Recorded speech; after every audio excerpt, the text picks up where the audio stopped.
우리 지난 주 고린도전서 2장과 오늘 연결된 말씀이에요. 그래서 어떤 분들은 2장과 3장을 연결시켜서 합니다. 근데 그냥 2장 따로 3장 따로 해도 괜찮습니다. 2장 14절과 15절에서는 육에 속한 사람과 신령한 사람이 나옵니다. 그래서 육에 속한 사람은 예수님을 안 믿는 사람입니다. 그러면 육에 속한 사람 예수를 안 믿으니까 교회 밖에 있거나 아니요, 교회 안에서도 예수 안 믿는 사람이 있습니다. 그러니까 이제 예수를 안 믿는 사람이고 그거를 NIV는 굉장히 쉽게 말했어요. 내추럴 맨, 자연인, 그렇게 내추럴 맨, 그래서 자연인. 그리고 그 신령한 사람은 이제 성령을 가진 사람, 그렇게 man with spirit 그렇게 표현을 하고, 혹은 spiritual believer 그렇게 표현을 해도 상관없어요.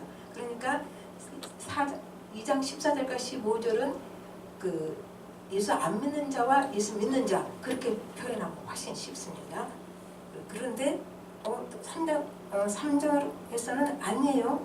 그게 이제 아니고 이제는 이제 신령한 자와 육신에 속한 자로 딱 구별을 합니다. 그래서 세 개 합하면 세 부류로 나눌 수 있어요. 근데 저는 좀 두 개씩 나눴다고 했죠. 세 부류라면은 자연인 예수 안 믿는 사람과 이제 신령한 사람과 육신에 속한 자 3장과 합해서 그래서 세 부류.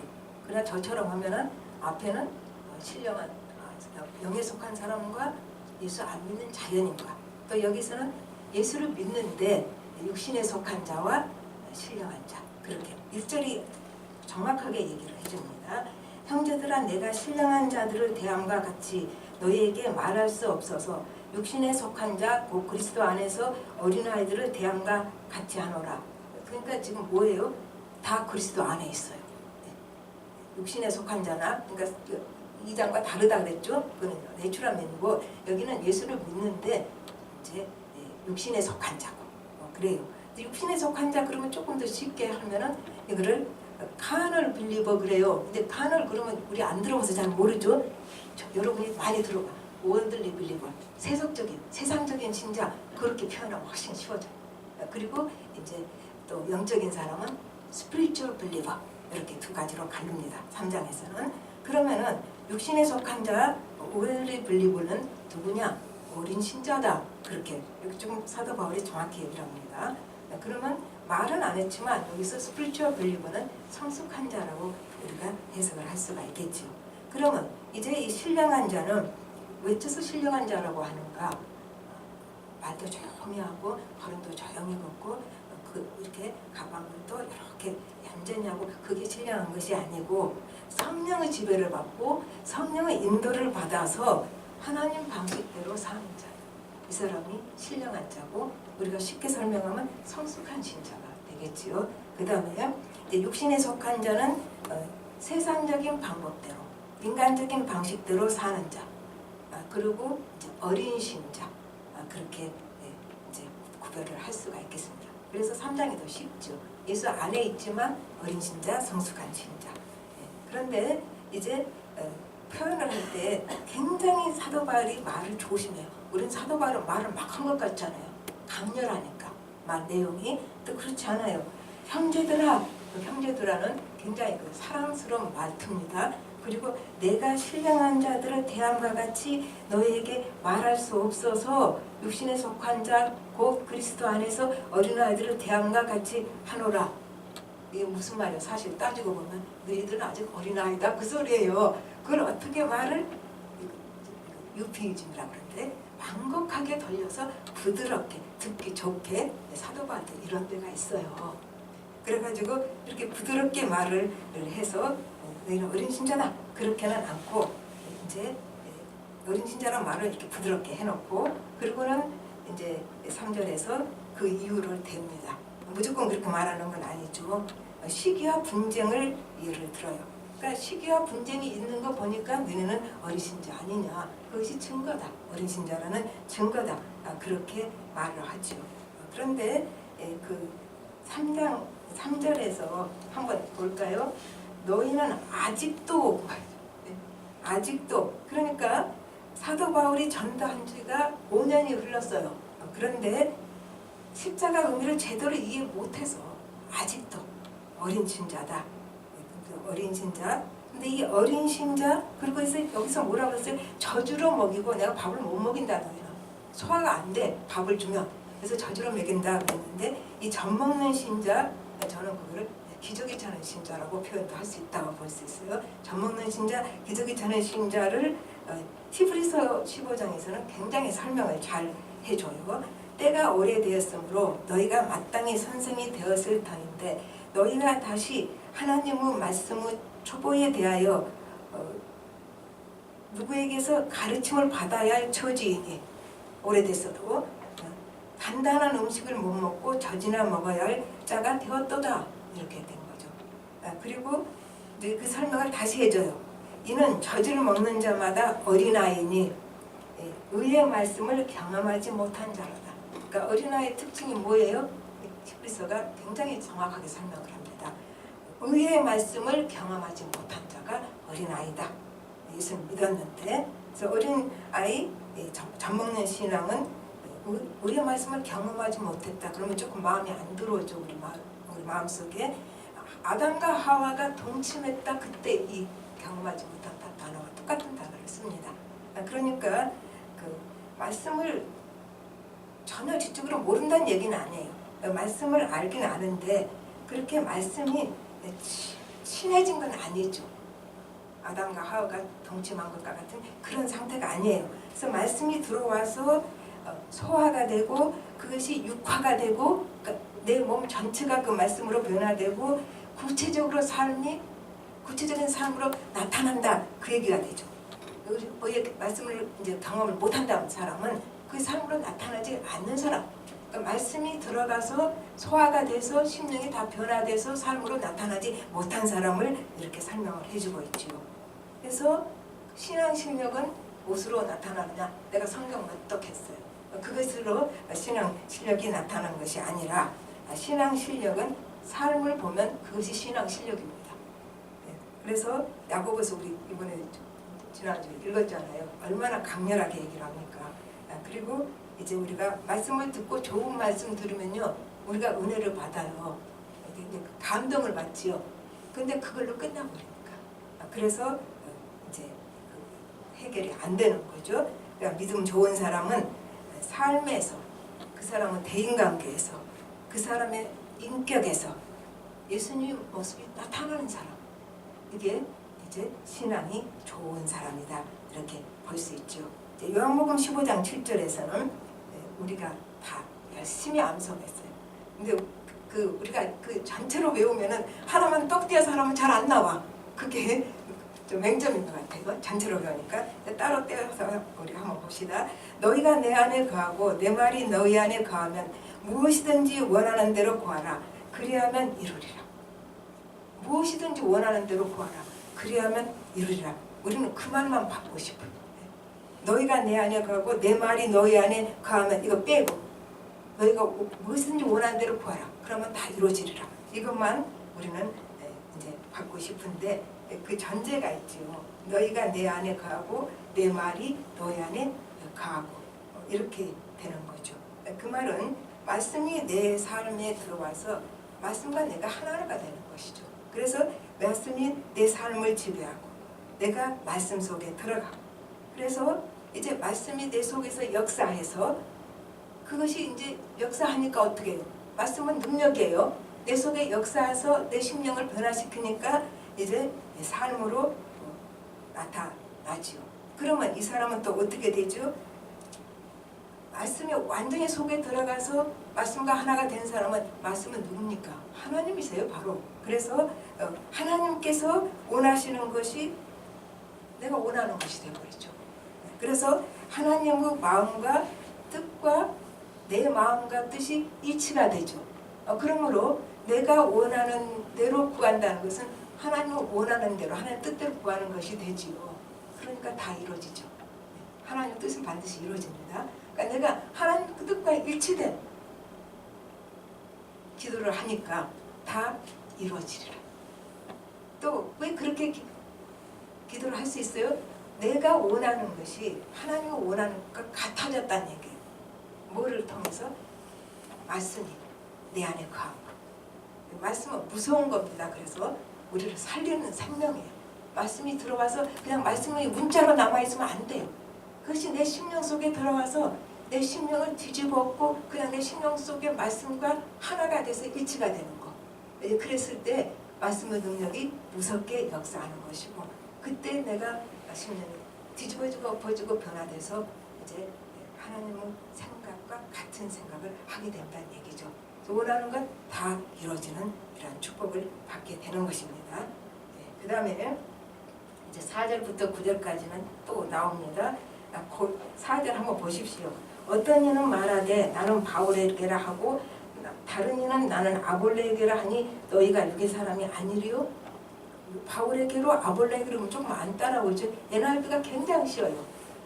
알팔로 펄, 알팔로 아폴로 다 알아듣죠. 이 말은. 나는 바울 따르겠어. 팔로우 하겠어. 요새는 난 SNS를 잘 모르지만 팔로워가 많아야 되잖아요. 근데 이제 나는 바울 따르겠어. 그렇게 말한 거예요. 이렇게 성경으로 읽으니까 우리가 잘 안 들어왔죠. 근데 내용은 그래요. 나는 아볼레 따르겠어. 이렇게 이제 말을 하니까 여기에 대해서 사도 바울이 이제 처음에는 조금 부드럽게 나오다가 반박을 하게 되는 거죠. 저기 바울과 아볼로는 복음을 위해서 수고하는 일꾼이야. 뭐 누굴 따른다고? 근데 지금 그 말이 여기서 반박을 하는 거죠. 그리고 자라나게 하신 분은 하나님이시다. 내가 지금 하나님을 안 보고 사람만 보는구나. 그러니까 하나님을 가리키는 손가락만 보는구나. 손가락이 지적하는 그 목적지는 안 보는구나. 그 얘기가 되는 거죠. 그래서 5절에 보면은 사역자란 말이 나옵니다. 끝에 가서 사역자들이라 그렇게 나오죠. 디아코노스가 사역자입니다. 섬기는 자, 그리고 식탁에서 시중 드는 사람. 내가 그 영화 제목은 잊어버렸는데요. 그냥 쭉 보지를 못하고 부엌에 갔다 왔다 갔다 반쯤보다 들어갔다 갔다 했는데 그게 집사, 영국에 사는 집사 그를 표현하는 영화였어요. 근데 그렇게 집사가 무서운 건지 몰랐어요. 완전히 그 집사직에 충성하기 위해서 자기가 맡은 바를 다 하기 위해서 자기 모든 삶을 다 희생해요. 물론 결혼도 못하죠. 사랑하는 여자가 있어도 접근을 못해. 집사직에 방해될까 봐. 그게 집사예요. 누구 대통령의 집사는 누구고 그런 얘기 하잖아요. 그렇게 해요. 그래서 그럴 줄 알았으면 내가 좀 바빠도 자세히 잘 볼걸. 별 영화 아니니까 왔다 갔다 했는데 대충 볼 때는 그랬어요. 아, 집사 직분이 저렇게 무섭구나. 자기 온 인생을 다 희생해서라도 그 집사 직분을 감당하려고 애쓴 그걸 봤습니다. 그래서 우리가 이 집사라는 것이 디아코노스가 이렇게 사역자라는 뜻이다. 그렇게 우리가 알 수 있어요.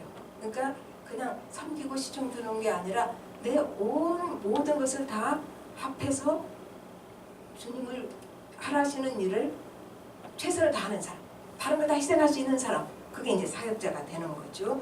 그래서 하나님이 이제 사람마다 그것도 사명을 주시고 그 사명을 감당할 은사를 주시죠. 안 그러면 어떻게 감당을 해요? 이제 그렇게 되는 거죠. 그래서 6절에서 다시 설명을 합니다. 바울이 교회를 개척을 했고 아볼로는 학자예요. 그래서 성숙해지도록 말씀을 가르칩니다. 그러니까 각자 이제 맡은 직분이 다른 거죠. 그래서 7절에 보면은 그 다음에서는 하나님이 은혜 주시고 기르셨다. 쭉 설명을 다시 해가는 거죠. 그래서 6절에 나는 심었고 아볼로는 물을 주었으되 오직 하나님께서 자라나게 하셨나니 그리고 그런즉 심는 이나 물 주는 이는 아무것도 아니로되 오직 자라나게 하시는 하나님뿐이라. 사역자가 뭐 그렇게 중요하자. 자라나게 하시는 하나님이 중요하지. 그렇게 하는 거죠. 근데 5절에요. 이 말이 있어요. 그런즉 아볼로는 무엇이며 바울은 무엇이냐. 그들은 주께서 각각 주신 대로. 이 말이 각자에게 사명 주신 대로 그 말이에요. 각자에게 일을 주셨잖아요. 주신 그 일을 했을 뿐이다. 그 말이 5절에 포함되어 있어요. 그래서 각자에게 일을 주시고 이제 하나님께서 길러 가시는 거죠. 근데 하나님이 이제 은혜 주시고 사람들을 길러 가시니까 교회에서 보면은 이런 사람도 있고 저런 사람도 있고 또 나하고 다른 사람도 있고 근데 그건 우리가 걱정할 일이 아니에요. 그거는 하나님이 걱정하실 일이죠. 왜냐하면 하나님께서 하나님의 양이잖아요. 모두가 하나님의 양이니까 하나님은 아들, 딸이고 그렇기 때문에 우리가 걱정할 일이 하나도 없고 그냥 기도해주고 받아주면 돼요. 하나님께서 그 사람들에게 합당한 훈련을 시키시고 그리고 기르시죠. 그리고 사명도 주시죠. 그러니까 서로 다르다고 나랑 다르게 간다고 우리가 그걸 갖고 시기하고 팝을 만들 필요는 없다. 그 얘기를 지금 사도 바울은 하고 있는 것이죠. 그런데 다 다르니까 그러면 아무렇게나 살아요. 8절에는 딱 못을 박습니다. 심는 이와 물주는 이가 한 가지이나 각각 자기가 일한 대로 자기의 상을 받으리라. 이 말이 있어요. 그러니까 다 다르고 사명이 다르니까 우리는 아무렇게 살아도 돼. 네가 나 일 간섭할 거 없어. 그렇게만 할 것이 아니라 8절 보면은 각자가 사명은 달라도 사명은 어떻게 감당해야 하느냐는 이제 여기서 나오는 거죠. 우리가 최선을 다해서 사명을 감당할 때 하나님께서 뭐 주신다고요? 상 주신다고요. 뭐 구원은 따로 상이 있냐? 구원 자체가 상이니까 더 이상 필요 없다. 그렇게 해석도 해요. 그런데 여기서는 상 주신다고 그러잖아요. 그러니까 그 사명대로 제대로 감당 못하면 구원 못 받을까요? 그건 아닌 것 같아요.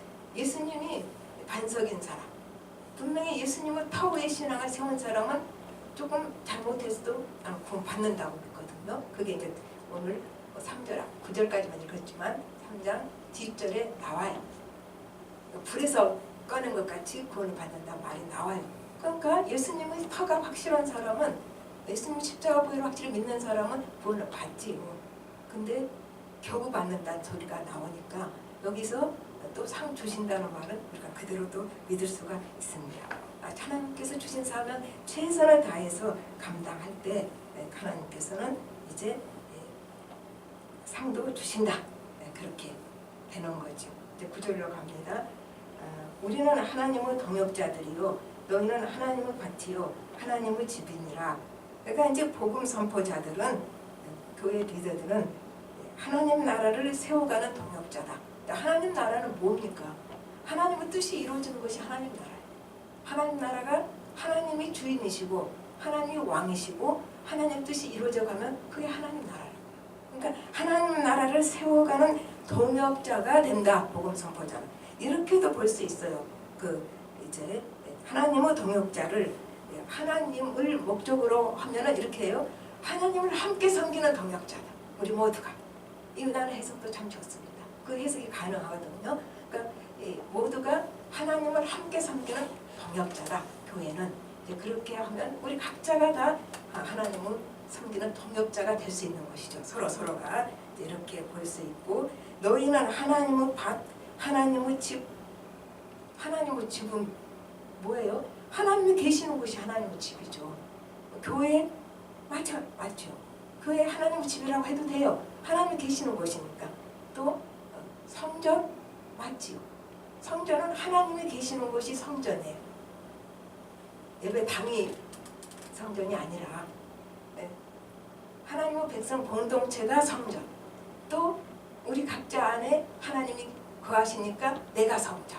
그러니까 우리 한 사람 한 사람이 성전이고 우리가 또 같이 모인 신앙 공동체가 그곳에 하나님이 계시니까 성전, 하나님의 집.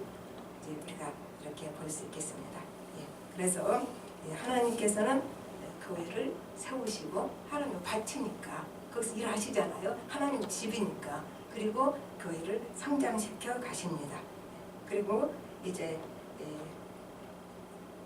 우리가 하나님이 성전을 세워 가시는데 우리는 하나님은 동역자가 되어서 하나님 나라를 세워가는 동역자다. 이렇게 해석이 될 수 있겠습니다. 그러면 말씀을 맺어보십시다. 우리는 원래 뭐예요? 자연인, 육에 속한 사람. 그렇죠. 2장에 나오는 육에 속한 사람이었는데 하나님의 궁정으로 옮겨 심은 사람. 그렇죠. 그래서 트랜스플랜트 그러면 좋아요. 트랜스는 옮기다 뜻이고 플랜트는 나무를 심다 하니까 옮겨 심어줬어요. 그거를 이제 요한복음 5장 24절 말했죠. 사망에서 생명으로 옮겼다. 무서운 거예요. 우리가 지금 하나님 공정에 옮겨졌다, 그냥 옮겨 심어졌구나, 그게 아니에요. 사망에 속한 사람이 생명으로 옮겨 심어졌다, 그 말입니다. 그러면 옮겨 심어진 사람은 어떻게 해요? 이제 트랜스플랜트 됐으니까 트랜스폼이야. 옮겨 심은 사람은 변화가 돼야 된다, 그 말입니다. 그러니까 아까 왜 이 얘기를 하냐면 그 옮겨 심어진 사람은 바로 그 순간은 어린 신자예요. 그런데 이제 트랜스폼 된 사람, 변화된 사람은 성숙한 신자가 되는 것이죠. 그러면은 어린 신자에서 어떻게 성숙한 신자로 가는가? 로마서 12장 2절은 너무 쉽게 설명을 했어요. 너희는 이 세대를 본받지 말고 오직 마음을 새롭게 함으로 변화를 받아 하나님을 선하시고 기뻐하시고 온전하신 뜻이 무엇인지 분별하도록 하라. 이렇게 되죠. 이 세대를 본받지 말고, 그 뭐예요? 이 세대를 본받고 사는 사람은 아직 어린 신자다. 그랬잖아요. 어린 신자. 그런데 이제 마음을 새롭게 해서 변화가 되면 하나님은 성숙함을, 선하시는 그 뜻을 알게 되는 사람이 된다. 하나님 온전하신 뜻을 알게 되는, 분별할 수 있는 사람이 된다. 그랬죠. 그러니까 이것이 오직 우리가 마음이 성령으로 말미암아 새롭게 되어야 변화가 된다, 그 말이죠. 그냥은 변화가 안 됩니다. 그래서 또 마음이 변화되면 삶이 변화가 됩니다. 제가 30대 초반에 한 대 얻어맞은 기분이었어요. 어떤 약사님이 우리랑 얘기를 하다가 야고보서 4장을 인용을 했어요. 세상과 짝하는 것이 가늠하는 것이다. 난 그거 몰랐었거든요, 그때. 그렇지, 세상과 짝하는 것이 가늠하는 것이지, 그게 잊혀지지가 않습니다. 그때 받았던 그 세상에 대한 내 태도를 다시 한번 생각해 보게 됐지요. 그리고 또 한 번 이제 에베소서 4장 23절 24절에도 이렇게 나와요. 오직 너희 심령이 새롭게 돼. 오직이죠. 다른 건 안 된단 말이죠. 오직 너희 심령이 새롭게 되어 하나님을 따라 의와 진리와 진리의 거룩함으로 지으심을 받은 새 사람을 입으라. 이렇게 또 나옵니다. 그러니까 이제 하나님을 따라는 하나님과 같이 그런 뜻도 돼요. 그래서 이제 우리가 심령이 새롭게 되어서 하나님을 따라가 같이 하나님 비슷하게 닮아가는 사람이 될 수 있다는 얘기를 합니다. 하나님은 우리가 자라기를 원하십니다. 그것이 하나님의 뜻이에요. 하나님 뜻은 이루신다고 그랬죠. 반드시 우리가 자라기를 원하시기 때문에 하나님은 우리를 자라게 하시죠. 자신이 원하니까 자라게 하시는데 그냥 자라집니까? 자랄 때 봄에 싹이 겨우 나왔는데 꽃샘추위 있잖아요. 그냥 금방 다 죽을 것 같이 다 막 얼어버려요. 꽃샘추위가 있죠. 여름에 그 강한 햇볕이 있지요. 폭풍이 있지요. 그렇게 해가지고 우리가 자라가게 되는 거죠. 그러니까 이거 없이 자라기는 어렵다는 얘기죠. 우리 속에 있는 그 옛 사람이 그게 다 깨트려지고 새 사람으로 성숙해 가는 데는 강한 햇볕과 태풍과 바람과 이런 것들이 다 필요하게 되는데 이 과정이 우리는 힘들어요. 너무 힘들죠. 그래서 또 조금 자랐는가 싶어서 이제 끝났는가 싶었더니 그 다음 단계로 자라야 되니까 또 태풍이 불어오고 또 그 다음 단계로 자라야 되니까 또 태풍이 불어오고 그 자라는 과정에서 그걸 견딜 수 있도록 하나님께서 어떻게 하실까요? 은혜를 주시죠. 우리 마음. 하나님을 살아계심을 체험하게 하시고 하나님 나와 함께 하심을 체험하게 하시고 그 내 마음속에 하나님이 나와 함께 계시는 그 심령에 있는 기가 막힌 기쁨 그것도 다 체험하게 하시고 그렇게 자라가게 하십니다. 그래서 계속 성숙해 가는 사람은 고난이 없다. 그죠 말입니다. 계속 성숙해 가는 사람은 계속 태풍과 폭풍을 맞아야 돼요. 계절이 가고 세월이 가고 또 해가 바뀌고 겨울도 나고 동면도 해야 되고 그러면서 계속 자라지 않습니까? 그러니까 계속 자라는 사람은 계속 힘든 일이 있다. 그렇죠. 그래서 내가 전에 한번 설교 때 썼어요. 계속 힘든 일만 있는 것 같았더니 나중에 보니까 축복만 남았네. 그 힘든 일은 다 어쨌든 다 해결이 돼가지고 있고 그래요. 세월이 지나면 힘든 일들은 다 해결이 돼가지고 있어요. 제가 그 젊어서 당했던 힘든 일들이 지금도 계속 있다면은 내가 어떻게 살아요? 다 해결돼 있더라고요.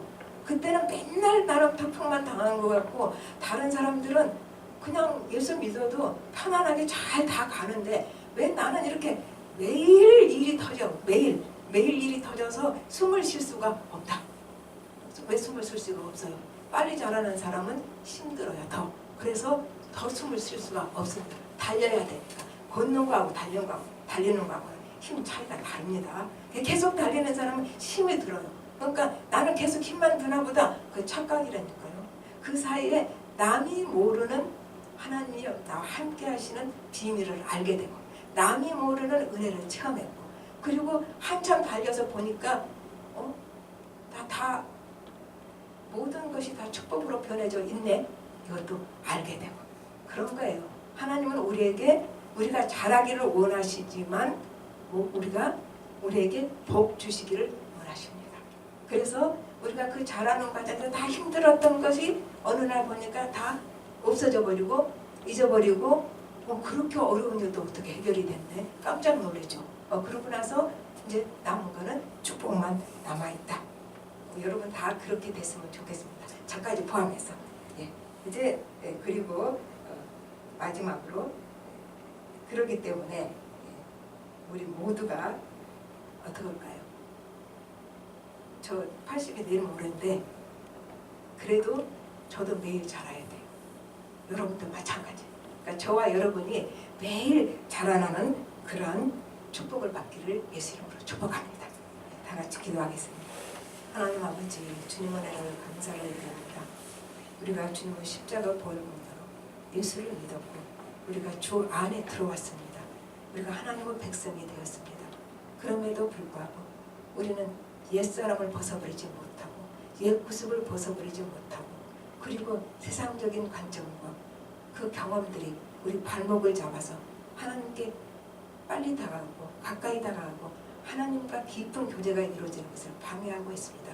그러므로 여러 가지로 하나님께서는 이런 것들을 떨궈버리고 하나님과 깊은 관계 속에서 교제 속에서 우리가 주님의 생명의 힘을 공급받아서 우리에게 주어진 삶을 참 멋지고 성숙하게 살아내기를 원하시는데 우리가 그렇게 살아갈 수 있도록 주님 우리 모두를 붙잡아 주시옵소서.